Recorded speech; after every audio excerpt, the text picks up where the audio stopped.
Olá, queridos amigos. Espero que Deus esteja com cada um de vocês. Vamos dar continuidade ao nosso estudo do Evangelho segundo o Espiritismo. Pai nosso que estás no céu, santo seja o vosso nome. Venha a nós o vosso reino, seja feita a vossa vontade na terra e no céu. O pão nosso de cada dia dai-nos hoje e sempre. Perdoa as nossas dívidas como devemos perdoar a quem nos deve. Não nos deixes cair em tentação, livrai-nos do mal. Amém. Hoje vamos dar início ao estudo do capítulo 22 do Evangelho segundo o Espiritismo, decodificado por Allan Kardec. Indissolubilidade do casamento. Então vamos lá? Os fariseus vieram a Jesus para tentá-lo e lhe disseram: é permitido a um homem repudiar sua mulher por qualquer motivo? Ele lhe respondeu: não lestes aquele que criou o homem desde o início, os criou macho e fêmea? E disse: por esta razão o homem deixará seu pai e sua mãe e se unirá à mulher, e farão os dois uma só carne. Assim, não serão mais dois, e sim uma só carne. Que o homem, pois, não separe o que Deus uniu. Mas por que razão, disseram eles, Moisés ordenou que se entregue à mulher uma carta de separação e a repudie? Jesus respondeu: é devido à dureza de vossos corações que Moisés vos permitiu repudiar vossas mulheres, mas isso não aconteceu desde o início. Eu também vos declaro que todo aquele que repudiar sua mulher, se não for por causa do adultério, se casar com outra, comete adultério, e que aquele que se casar com aquela que um outro repudiou, também comete adultério.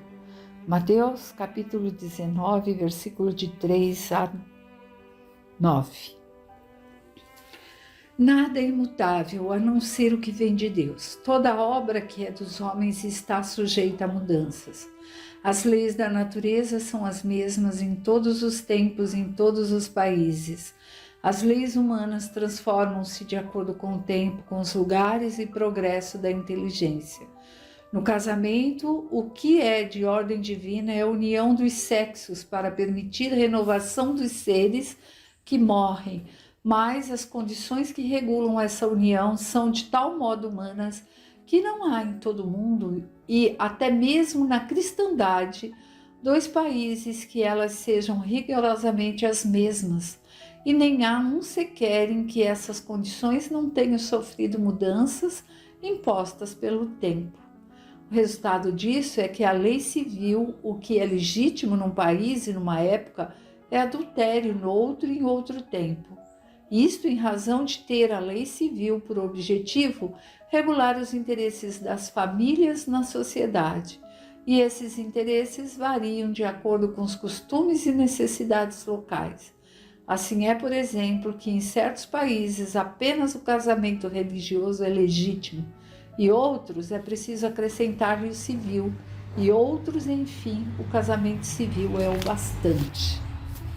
Mas, na união dos sexos, a par da lei divina material comum a todos os seres vivos, existe uma outra lei divina, imutável como todas as leis de Deus, exclusivamente moral. É a lei de amor. Deus quis que os seres se unissem não só pelos laços da carne, mas também pelos da alma, a fim de que a afeição mútua dos esposos se transmitisse aos filhos e que fossem dois ao invés de um, a amá-los, cuidar deles, fazê-los progredir. Nas condições normais do casamento, a lei de amor foi sempre levada em conta. De maneira nenhuma. O que se leva em conta não é a afeição de dois seres que se atraem mutuamente, eis porque, na maioria das vezes, esse sentimento é rompido. O que se procura não é a satisfação do coração, e sim a do orgulho, da vaidade, ambição, em resumo, a satisfação de todos os interesses materiais. Se tudo corre bem segundo esses interesses, disse que o casamento é conveniente. E quando as bolsas estão bem cheias, disse que os esposos estão bem e que por isso devem ser bem felizes. Contudo, nem a lei civil, nem tampouco os compromissos que ela determina podem suprir a lei de amor, se esta lei não presidir à união. Disso resultará que muitas vezes o que se uniu à força se separa por si mesmo, e que o juramento que se pronuncia aos pés de um altar se torna falsidade. Se é dito como fórmula banal, e então surgem as uniões infelizes que acabam por se tornar criminosas. Infelicidade dupla que seria evitada se nas condições do casamento não se esquecesse da única lei que o torna legítimo aos olhos de Deus. A lei de amor. Quando Deus disse, sereis somente uma só carne, e quando Jesus disse, não separais o que Deus uniu, isso deve ser entendido segundo a lei de Deus, que não se altera jamais, e não conforme a lei variável dos homens. Será então supérflua e desnecessária a lei civil e deveríamos voltar aos casamentos segundo a natureza? Claro que não. A lei civil tem por objetivo reger as relações da sociedade e interesses das famílias, de acordo com exigências da civilização, e eis porque era útil, necessária. E eis porque ela é útil, necessária, porém variável, devendo ser previdente, porque o homem civilizado não pode mais viver como selvagem. Levando-se em conta tudo isso, nada obstante, nada se contrapõe para que ela seja de decorrência e confirmação da lei de Deus. Os obstáculos ao cumprimento da lei divina decorrem dos preconceitos humanos e não da lei civil. Estes preconceitos, ainda que muito ativos, já perderam a sua força junto aos povos esclarecidos. Eles desaparecerão totalmente com o progresso moral, que abrirá definitivamente os olhos aos homens para os males incontáveis, as faltas e até mesmo crimes que resultam de uniões contraídas visando apenas interesses materiais. E um dia se perguntará se é mais humano, mais caridoso, mais moral unirem-se um ao outro dois seres que não podem viver juntos ou restituir-lhes a liberdade e assim a perspectiva de uma aliança indissolúvel não aumenta o número das uniões irregulares. Bem, meus amigos, vamos comentar um pouquinho sobre o que nós vimos até agora, né? Ali no primeiro item de Mateus, né? Que ele nos coloca, e depois vem o esclarecimento de Kardec. Então, o que nos é mostrado? Que Jesus está conversando ali na sinagoga entre rabis, mestres, e cutucavam Jesus, querendo saber qual era a interpretação que Jesus dava sobre o assunto. Sobre, pode-se então se separar quem se casou? Pode se dissolver o casamento? O que você acha? Eles, como nós vemos em todo o evangelho, sempre estão ali, né? Os fariseus sempre estão ali tentando, querendo saber para colocá-lo ou de um lado ou de outro, para ele ficar bem com esse, mal com aquele, principalmente contra aqueles que eram os poderosos da época. E estavam ali o questionando, cutucando, como se diz atualmente. E aí, nós precisamos entender um pouquinho sobre essa época, né? Havia ali a interpretação do Semá, que era ali o representante que poderia se separar caso houvesse o adultério, né? Já desde aqueles tempos lá na época do Moisés, se tivesse adultério poderia se separar. A lei era bem rígida, porque o que aconteceria no caso da mulher adúltera? Não vou nem entrar aqui no feminismo, machismo, porque eu nunca vi se citaram ali se o homem fosse adúltero, né? Porque a gente percebe pelas novelas relativas ali à cristandade de antigamente, eles tinham várias mulheres, mas vamos nos focar aqui no nosso título, né? Então era uma lei rígida, cuja mulher tivesse feito ali um adultério, se interessado por outra pessoa, a gente via que ela era apedrejada até a morte. Então ela era uma lei rígida. E também tinha a do Léo, que era mais maleável, né? Que poderia se separar por qualquer motivo, mas que não era bem assim. Então a gente precisa entender um pouquinho. Lá no judaísmo, desde a época de Moisés, era permitida a separação. E olha, como a gente sabe disso? Tinha o dote, né? O dote era dado pela família da noiva, mas teria que ser devolvido se houvesse a separação. Então, por quê? Porque já havia separação. Tinha que ter recursos, né?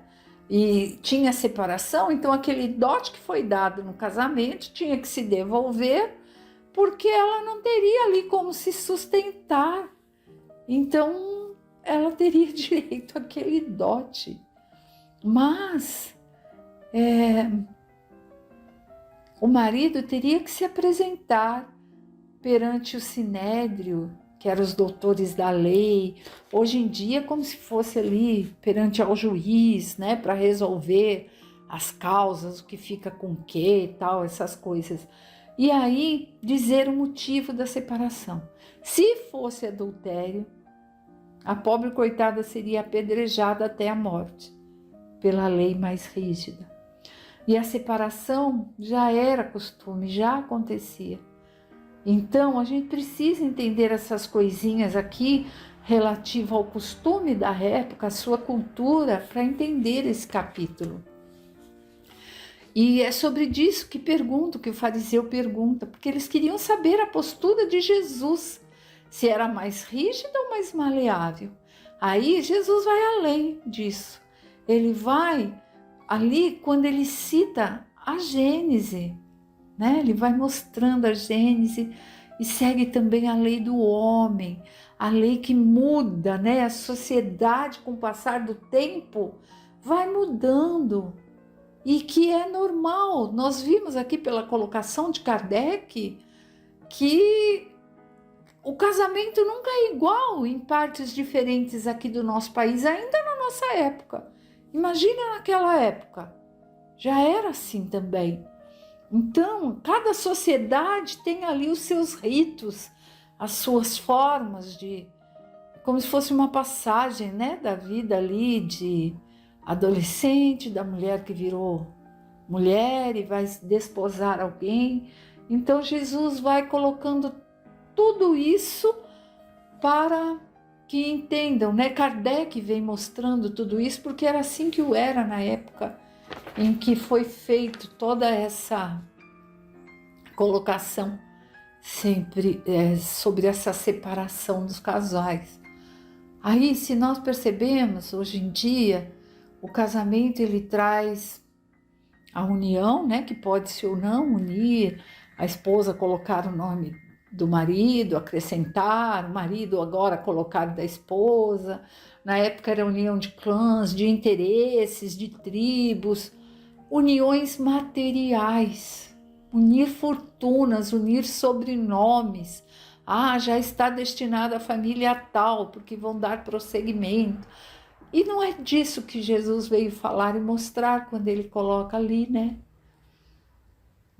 Quando Mateus coloca ali a colocação de como tudo aconteceu, ele vem falar do amor, que a lei que realmente prevalece é a lei de amor, é desse amor, de sentimento que há, o que Deus uniu, o homem não separa.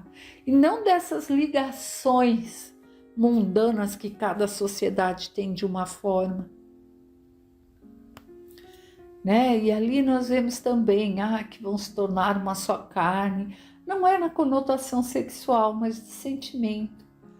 Quando há o amor, existe uma verdadeira união que vem do alto, quando é unido por Deus e pelo amor e não pelos interesses. É o amor incondicional, né? Então, não existe como Jesus falar a favor do apedrejamento, tanto que nós vimos nos exemplos, né? quando ele fala que atire a primeira pedra aquele que não tiver pecados, porque jamais ele vai se condizer com isso. Nós vemos que nesse capítulo não há instruções dos espíritos, né? É Kardec que se coloca, né? Porque se trata de uma lei dos homens e que varia de acordo, é variável essa lei de acordo com a sociedade em que se vive. O casamento é uma prova difícil de convivência, de acertos, de lapidação, que precisa ali, através do atrito, se aprimorar, né? Aprender as lições um com o outro, ensinar aquilo que se pode ensinar. É essa busca, né? De encontrar ali uma convivência feliz. Bem, e o casamento é uma responsabilidade bem grande que nós ali constituímos uma família e nós vamos ter ali as nossas provas, as nossas expiações, os nossos espíritos afins que estão ali comungando conosco, provas que por vezes a gente vai carregar aí por várias e várias encarnações. E nós vemos na colocação de Kardec que quando as uniões são baseadas nos princípios materiais, de paixões, de comodismo, então, assim que ser preferível buscar pela lei do homem não estar mais junto, e cada um seguir um caminho feliz, do que ver as atrocidades que hoje em dia acontecem e que nós acabamos vendo, mesmo que de passagem pelos jornais aí, de agressões, de morte, de adultérios terríveis que levam assim a destruições imensas. É sobre isso que é colocado nesse capítulo, mas vamos continuar? O divórcio. O divórcio é uma lei humana que tem por objetivo separar legalmente o que de fato já está separado. O divórcio não contraria a lei de Deus, uma vez que apenas corrige o que os homens fizeram e se aplica apenas aos casos em que foi desconsiderada a lei divina. Se fosse contrário a essa lei, a própria Igreja seria forçada a considerar como prevaricadores aqueles dentre seus chefes que, por sua própria autoridade e em nome da religião, impuseram o divórcio em mais de uma ocasião. E dupla seria a prevaricação, porque nesse caso foi unicamente com vista aos interesses temporais e não para satisfazer a lei de amor. Porém, nem mesmo Jesus consagrou a indissolubilidade absoluta do casamento. Ele disse: foi devido à dureza de vossos corações que Moisés permitiu repudiar vossas mulheres. Significa que desde os tempos de Moisés, quando a afeição mútua não fosse o único motivo do casamento, a separação podia tornar-se necessária. Mas acrescenta, isso não foi assim desde o início, ou seja, no início da humanidade, quando os homens ainda não estavam pervertidos pelo egoísmo e orgulho e viviam segundo a lei de Deus, as uniões fundadas sobre simpatia e não sobre a vaidade ou ambição não davam motivo ao repúdio. Jesus vai mais longe e especifica o caso em que o repúdio pode ocorrer, o adultério. Todavia, sabemos que o adultério não existe onde reina uma afeição mútua e sincera. Jesus proíbe, é bem verdade, a todo homem poder casar-se com uma mulher repudiada, mas é preciso considerar os costumes e caráter dos homens daquela época. A lei mosaica, nesse caso, prescrevia a morte para a mulher adúltera pelo apedrejamento. Querendo abolir um costume bárbaro como esse, seria preciso naturalmente uma penalidade que o substituísse. Jesus a encontra na proibição do casamento com a adúltera, considerando-o desonroso. Era, de qualquer maneira, uma lei civil substituída por outra lei civil, mas que, como todas as leis dessa natureza, deveria sofrer a prova do tempo. Bem, meus amigos, aí nós vimos um pouquinho sobre esse capítulo, mas temos que lembrar que as uniões carregam energias, né? Família encarnada, família desencarnada, que estão ali torcendo e esperando algo de nós, né?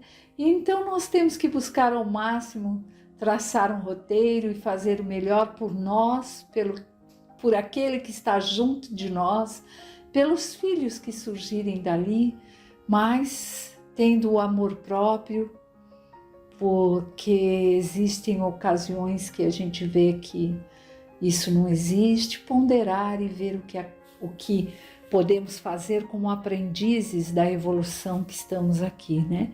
E sermos responsáveis quando dizemos um sim ou um não, né?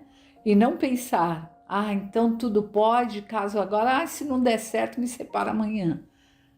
Há o envolvimento de sentimentos. Então vamos olhar o outro como um filho de Deus, que como gostaríamos que o outro olhasse para nós também, e que cada um saiba ali escolher o seu melhor roteiro. Fique em paz, que Deus esteja com todos.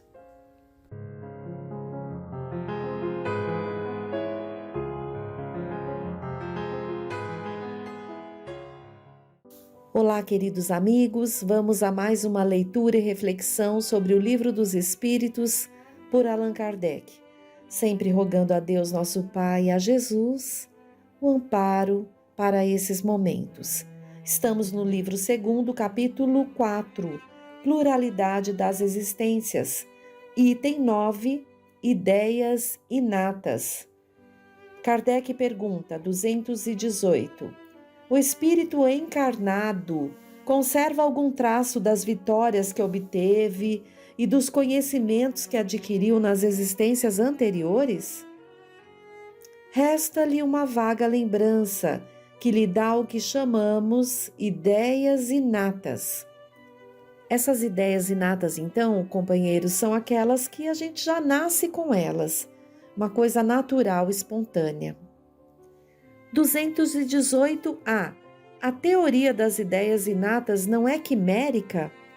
Não, pois os conhecimentos adquiridos em cada existência não se perdem. O espírito liberto da matéria sempre se recorda. Durante a encarnação pode esquecê-los em parte, momentaneamente, mas a intuição que lhe fica ajuda o seu adiantamento. Sem isso, ele sempre teria de recomeçar. A cada nova existência, o espírito toma como ponto de partida aquele em que se achava na precedente. 218b. Deve então haver uma grande conexão entre duas existências sucessivas? Nem sempre tão grande como podias pensar, porque as posições são quase sempre muito diferentes, e no intervalo de ambas, o espírito pôde progredir. Kardec nos pede para retornar a 16, ver o item 16, onde a pergunta é a seguinte: o homem conserva em suas novas existências os traços do caráter moral das existências anteriores? Sim, isso pode acontecer. Mas, ao melhorar-se, ele se modifica. Sua posição social também pode não ser a mesma. Se de senhor ele se torna escravo, suas inclinações serão muito diferentes e tereis dificuldades em reconhecê-lo. O espírito, sendo o mesmo nas diversas encarnações, suas manifestações podem ter, de uma para outra, certas semelhanças. Estas, entretanto, serão modificadas pelos costumes da nova posição, até que um aperfeiçoamento notável venha a mudar completamente o seu caráter, pois de orgulhoso e mau pode tornar-se humilde e humano, desde que se haja arrependido. Dando continuidade, 219. Qual é a origem das faculdades extraordinárias dos indivíduos que, sem estudo prévio, parecem ter a intuição de certos conhecimentos, como as línguas, o cálculo, etc.? lembrança do passado, progresso anterior da alma, mas do qual ela mesma não tem consciência. De onde queres que elas venham? Os corpos mudam, mas o espírito não muda, embora troque a vestimenta. 220. Com a mudança dos corpos, podem perder-se certas faculdades intelectuais, deixando-se de ter, por exemplo, o gosto pelas artes? Sim, desde que se tenha desonrado essa faculdade, empregando-a mal. Uma faculdade pode também ficar adormecida durante uma existência, porque o espírito queira exercer outra que não se relacione com ela. Nesse caso, permanece em estado latente para reaparecer mais tarde. Vejam que interessante. Então, temos as ideias inatas, que são as ideias naturais, que vêm por intuição, por conta do que aprendemos em encarnações pregressas, embora a gente não se lembre, não tenha a lembrança, temos a intuição muitas vezes. E também temos aquisições, muitas vezes culturais e intelectuais, que de repente não se manifestam nessa encarnação pelos motivos explicados aqui. Ou desonramos aquela faculdade, ou necessitamos que ela fique adormecida para que a gente exercite outra. 221. É a uma lembrança retrospectiva que deve o homem, mesmo no estado de selvagem, o sentimento instintivo da existência de Deus e o pressentimento da vida futura? É uma lembrança que ele conserva daquilo que sabia como espírito antes de encarnar, mas o orgulho frequentemente abafa esse sentimento. 221a. É a mesma lembrança que se devem certas crenças relativas à doutrina espírita que se encontram em todos os povos? Esta doutrina é tão antiga quanto o mundo, é por isso que a encontramos por toda parte e é esta uma prova da sua veracidade.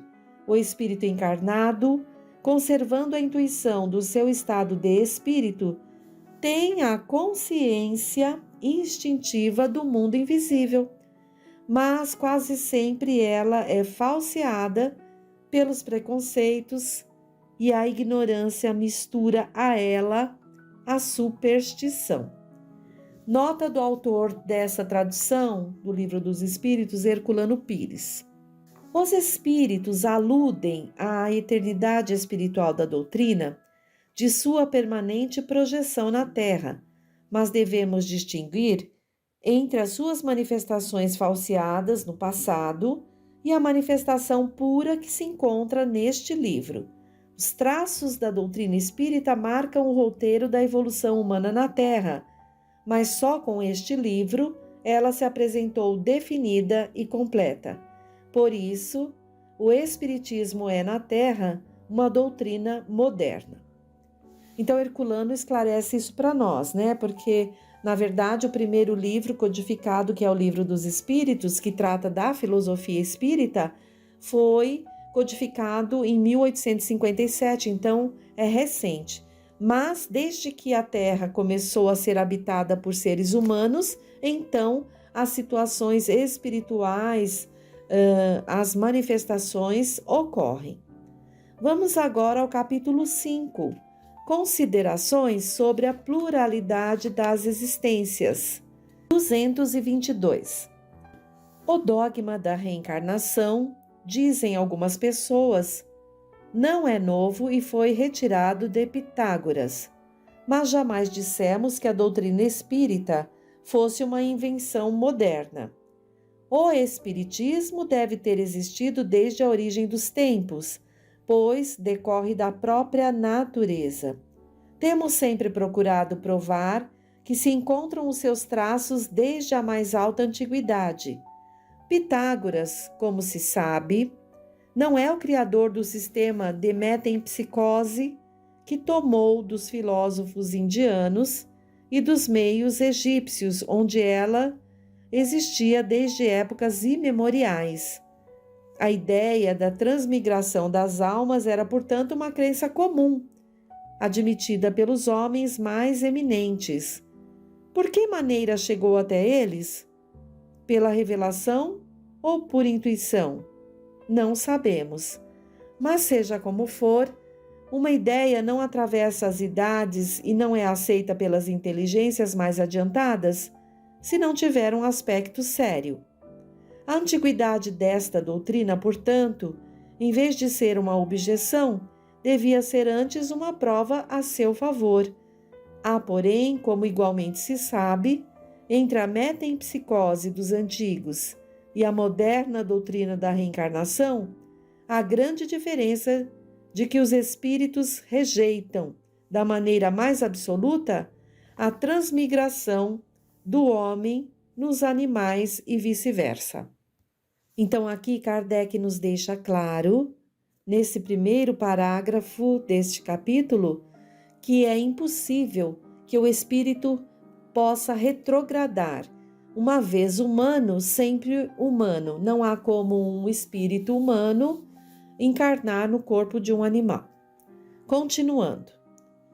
Os espíritos, ensinando o dogma da pluralidade das existências corpóreas, renovam uma doutrina que nasceu nos primeiros tempos do mundo e que se conservou até os nossos dias, no pensamento íntimo de muitas pessoas. Apresentam-na, porém, de um ponto de vista mais racional, mais conforme às leis progressivas da natureza e mais em harmonia com a sabedoria do Criador, ao despojá-la de todos os acréscimos da superstição. Uma circunstância digna de nota é que não foi apenas neste livro que eles a ensinaram, nos últimos tempos. Desde antes da sua publicação, numerosas comunicações da mesma natureza foram obtidas em diversas regiões e multiplicaram-se consideravelmente depois. Seria o caso, talvez, de examinar-se por que todos os espíritos não parecem de acordo sobre este ponto. É o que faremos logo mais. Examinemos o assunto por outro ângulo, fazendo abstração da intervenção dos espíritos. Deixemo-lo de lado por um instante. Suponhamos que essa teoria não foi dada por eles. Suponhamos mesmo que nunca se tenha cogitado disto com os espíritos. Coloquemo-nos momentaneamente numa posição neutra, admitindo o mesmo grau de probabilidade para uma hipótese e outra, a saber, a da pluralidade e a da unicidade das existências corpóreas, e vejamos para que lado nos levam a razão e o nosso próprio interesse. Certas pessoas repelem a ideia da reencarnação pelo único motivo de que ela não lhes convém, dizendo que lhes basta uma existência e não desejam iniciar outra semelhante. Conhecemos pessoas que, à simples ideia de voltar à Terra, ficam enfurecidas. Só temos a lhes perguntar se Deus devia pedir-lhes conselho e consultar os seus gostos para ordenar o universo. De duas uma, a reencarnação existe ou não existe?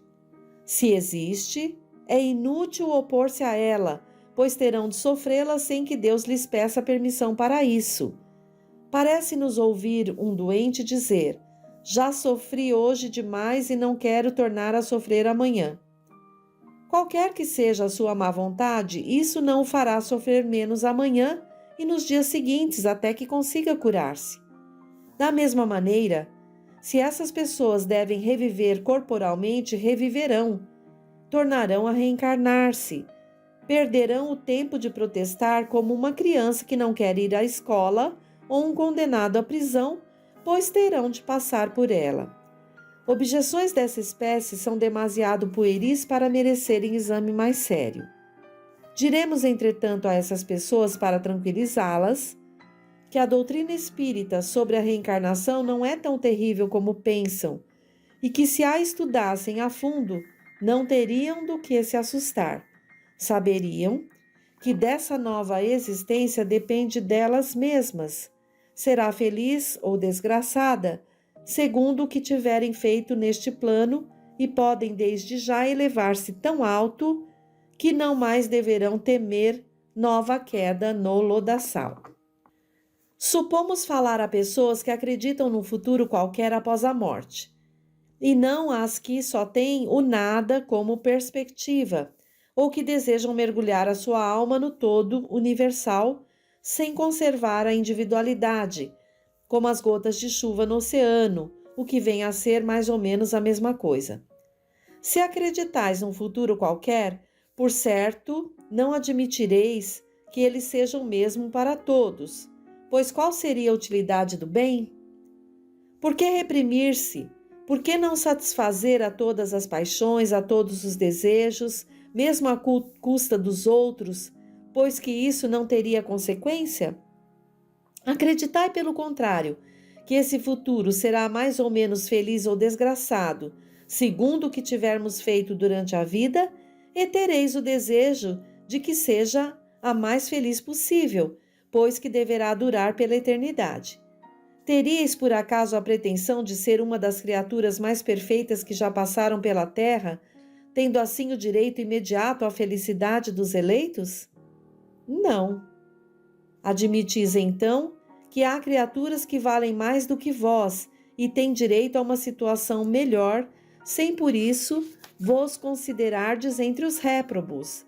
Pois bem, colocai-vos por um instante pelo pensamento nesta situação intermediária que será a vossa, como o admitis, e suponde que alguém venha dizer-vos, abre aspas, sofreis, não sois felizes como poderíeis ser, enquanto tendes diante de vós os que gozam de uma felicidade perfeita.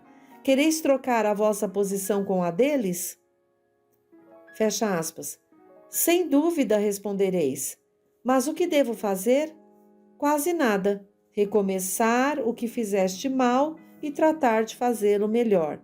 Hesitarias em aceitar, mesmo que fosse ao preço de muitas existências de provas?